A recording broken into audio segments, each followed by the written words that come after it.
Alright, hey Blab Dads, we're here at the sign that explains the lower Sante Fe River. So I'm going to turn it around so you can go ahead and see. You can see we've got the Sante Fe River. Let's go ahead and information about it.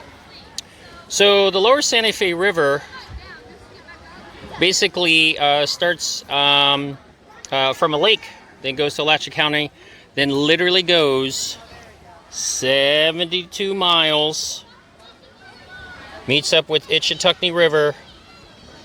Then it flows into the Suwannee, which goes all the way to the Gulf of Mexico. So, long story short, instead of just reading this, let me tell you the difference between the upper Suwannee and the lower, the upper Sante Fe River and the lower Sante Fe River. So, believe it or not, we have an upper Sante Fe River, and it comes from the lake that is off the board over here. So what happens is that as the waters from the lake come down the upper Sante Fe River. In this area over here is a bunch of swamps. So the water isn't as clear as what you've seen in the video. It's brownish, basically from the tannins, from the acids that come from the various trees, such as the cypress trees, etc. So the neat thing about this is that as the river is traveling, and they call this the river sink. I didn't understand what that was until I actually read it. Imagine a sink. So it goes literally down a drain, and somehow for 3 miles it goes underneath the earth.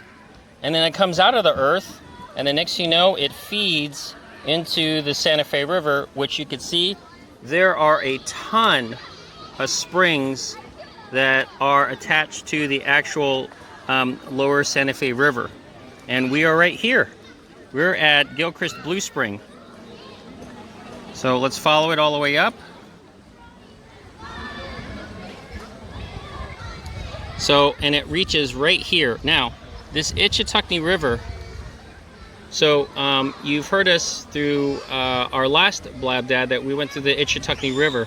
Well, there's only a small part of the Itchitucknee River that we went on through the Itchitucknee State Park, and there's a bunch of little springs that go down the Itchitucknee.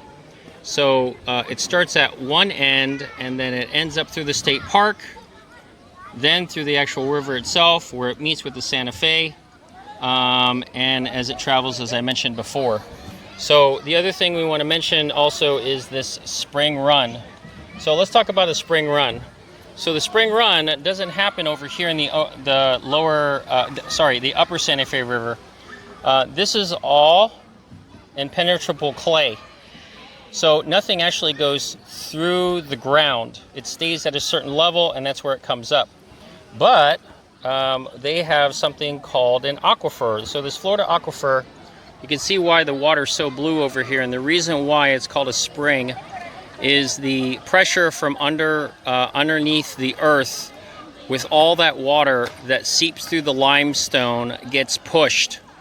It gets pushed through large to narrow passages, and then through each spring the water comes up. It comes up at various rates, whether it's fast or slow, but all that water that's pushed through the aquifer, the Florida aquifer, and then it travels from the spring, goes down the run, and into the rivers, as we mentioned right over here. So you can imagine, as I've read, there are, through this area of the lower Sante Fe, there are 75 springs that help make the lower Sante Fe River. Now let's talk about what happens with it is dark or clear. So in a river, it may not look like this.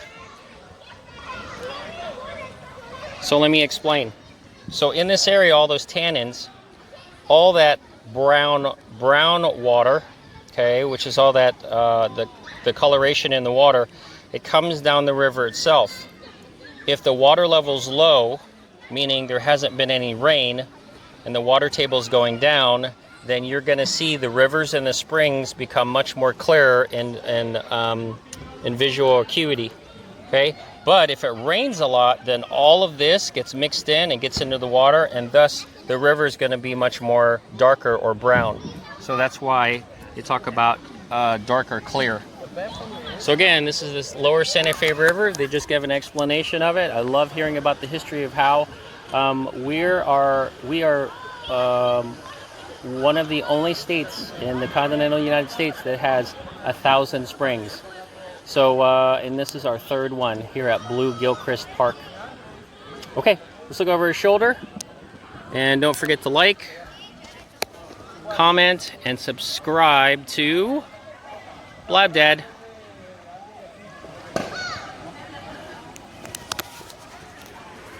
All right, we'll see you in the next adventure. Bye-bye.